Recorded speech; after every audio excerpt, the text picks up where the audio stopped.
इनकलाब जब भी आया है नौजवानों के जरिए से ही आया है। ये इस बात का संकेत है, नौजवान हमारे साथ है तो जीत हमारी होगी इंशाअल्लाह के लिए। और हक की आवाज़ पार्लियामेंट उठाने के लिए वोट दे रहे हैं। पार्टियों में जो आप वोट देते हैं वो बड़ी पार्टियों का जाके आपका नुमाइंदा, आपका प्रतिनिधि गुलाम बनकर रह जाता है, आपकी समस्याओं को नहीं उठा पाता। और शिवहर के जो मुद्दे हैं यहाँ पर और जो विकास नहीं हो सका है, जो नाइंसाफ़ी हुई है, जो अनदेखी हुई है, उसके खिलाफ मजबूत लड़ाई लड़ेंगे। ये सिर्फ ये मुस्लिम लोगों की जमात नहीं है, हमारी पार्टी से राजपूत भी लड़ रहे हैं, भूमिहार भाई भी लड़ रहे हैं, हमारी दलित परिवार के भाई भी लड़ रहे हैं और अत्यंत पिछड़ी जाति की महिला भी लड़ रही हैं। बिहार की धरती शिवहर लोकसभा में आपका बहुत बहुत स्वागत है। शुक्रिया जनाब आप सबका जी। अगला सवाल मेरा ये रहेगा कि सबसे फर्स्ट टाइम शिवहर लोकसभा से MIM प्रत्याशी राणा रणजीत सिंह आए हैं, तो क्या कहना चाहेंगे आप उसके बारे में? हम उनकी हिमायत में यहाँ आए हैं। कहना यही चाहेंगे कि यहाँ के हिंदू, मुस्लिम, दलित, अगड़े पिछड़े सब लोगों से गुजारिश हम कर रहे हैं कि बिहार में तमाम तरह सियासी पार्टियों को, राजनीतिक दलों को आपने बार बार देखा है, एक बार हमें भी मौका दीजिए और हमको भी खिदमत का मौका दीजिए। मैं मुस्लिम आबादी से कहना चाहूँगा कि आज़ादी के इन 77 सालों के बाद पहली कोई मुस्लिम जमात आई है और मुस्लिम जमात के टिकट को एक राजपूत भाई ने अपने गले से लगाया है, तो हम कहेंगे कि आप भी पहल करके राजपूत भाई को अपने गले से लगाइए। इस मुल्क में अमन व सुकून हिंदू मुसलमानों के इत्तेहाद पर है और हम चूँकि मुल्क में अदल की बात करते हैं, हम सिर्फ सत्ता के प्राप्ति की लड़ाई नहीं लड़ते, बल्कि इस मुल्क में अदल व इंसाफ और इस मुल्क के संविधान के अनुरूप देश चले, उसके लिए प्रयासरत हैं बैरिस्टर जनाब असदुद्दीन अवैसी साहब। इसलिए बैरिस्टर असदुद्दीन अवैसी साहब के बाजू को मजबूत कीजिए। क्या लगता है बिहार में MIM पार्टी अपना दबदबा बना पाएगी?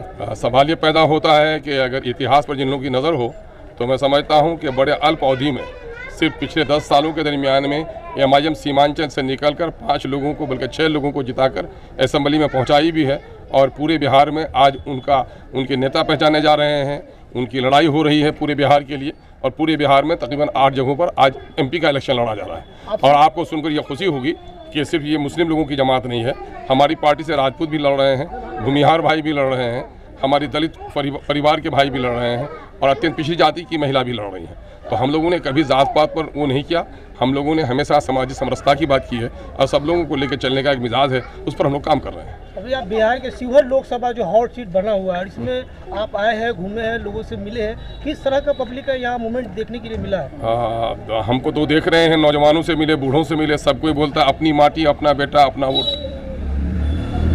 क्या लगता है जो MIM जो भरोसा किए है राणा रणजीत पे, लगता है कि इस बार शिवहर लोकसभा का सीट निकलेगा? हम लोग तो पूरी उम्मीद करते हैं कि जनता का जो विश्वास मिल रहा है, नौजवानों का जो जोश है, बूढ़ों की जो दुआएं हैं, माँ और बहनों का जो समर्थन है और हिंदू मुस्लिम एकता की जो प्रतीक ये समाज रहा है हमेशा से, सीताराम बाबू का मुस्लिम समुदाय के साथ एक अच्छा बर्ताव रहा है और उसके बेटे हैं। ये एक ऐसा परिवार है जिसका सामाजिक और जिसका राजनीतिक अपना इतिहास रहा है और इस इलाके के मुसलमानों ने भी, राजपूतों ने एक ज़माना था कि मतीउर रहमान साहब का समर्थन किया और ये वक्त आया है कि राजपूत समाज आपके टिकट को गले लगाया है, इसलिए मुसलमानों को भी चाहिए कि राजपूत भाइयों को ज़्यादा से ज़्यादा समर्थन करें। एक सवाल और रहेगा, सीताराम सिंह जी की बात कर रहे हैं, तो जिस गांव में अभी आप खड़े हैं, सफाई गांव में, यहाँ के लगभग 3-4 प्रतिनिधि रह चुके हैं ऑलरेडी पीछे से। यकीनन मतीउर रहमान विकास की बात की जाए तो सभी गाँव का अभी तक विकास क्यों नहीं हो पाया, इस पर क्या कहें? आप तो उन लोगों से कहिए कि सरकार बनाने के लिए आप वोट दिए, जो लोग सरकार में रहे वो विकास नहीं करा सके, इसलिए तो हम कह रहे हैं कि सरकार बनाने के लिए नहीं,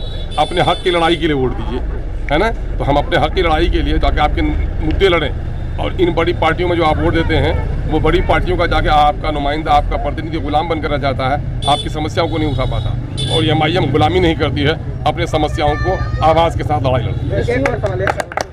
कुछ लोग कहते हैं, जैसे मुस्लिम लोगों को कहते हैं कि ये जो पार्टी है MIM, ये BJP की बी टीम है, उस पर आपका क्या कहना है? ये कुछ बेशरम लोग कहते हैं, बेगैरत लोग कहते हैं और जिनके पाँव तले राजनीतिक ज़मीन खिसक के जा रही है, वो बेईमान राजनीतिक दल जो मुसलमानों का वोट लेकर मुसलमानों के वोट को रखेल बना के रखा और मुसलमानों का कभी काम नहीं किया। वो चाह रहा था कि BJP का डर दिखा के सिर्फ इनसे वोट ले लें। BJP तो मुसलमानों की दुश्मन है ही और हम भी उनके दोस्त नहीं हैं। इन पार्टियों का अपना नज़रिया रहा सिर्फ वोट लेने के हद तक। ऐसी बेईमान राजनीतिक दलों की भाषा है, आम लोगों की भाषा नहीं है ये। क्या लगता है इस बार शिवहर लोकसभा का जो चुनाव हो रहा है, किनसे लड़ाई हो सकता है? अब मैं तो कह रहा हूँ, मैं निज़ाम के साथ लड़ रहा हूँ, सिस्टम के साथ खिलाफ लड़ रहा हूँ और एक 77 सालों के दरमियान में एक नया इतिहास रचने की लड़ाई लड़ रहा हूँ, जनता की लड़ाई लड़ रहा हूँ। यकीनन है कि जनता का समर्थन हमको मिलेगा। जिन लोगों ने जनता की लड़ाई नहीं लड़ी है, जनता उसे दरकिनार करेगी। खास करके युवा वर्ग के जो लोग हैं देख रहे हैं हर जगह जगह जो है एमआईएम में जुड़ रहे हैं, इस पर क्या कहेंगे उन युवाओं को? इनकलाब जब भी आया है नौजवानों के जरिए से ही आया है। ये इस बात का संकेत है, नौजवान हमारे साथ है तो जीत हमारी होगी इंशाअल्लाह। क्या लगता है कि जिस तरह का जोश को देखने के लिए मिलता है, लगता है कि बिहार में जो है पूरे भारत में जो है प्रधानमंत्री बनेंगे वैसी तरह? नहीं, अब इसी प्रधानमंत्री यहाँ के लोगों ने, यहाँ के बुजुर्गों ने हमेशा प्रधानमंत्री मुख्यमंत्री बनाया है।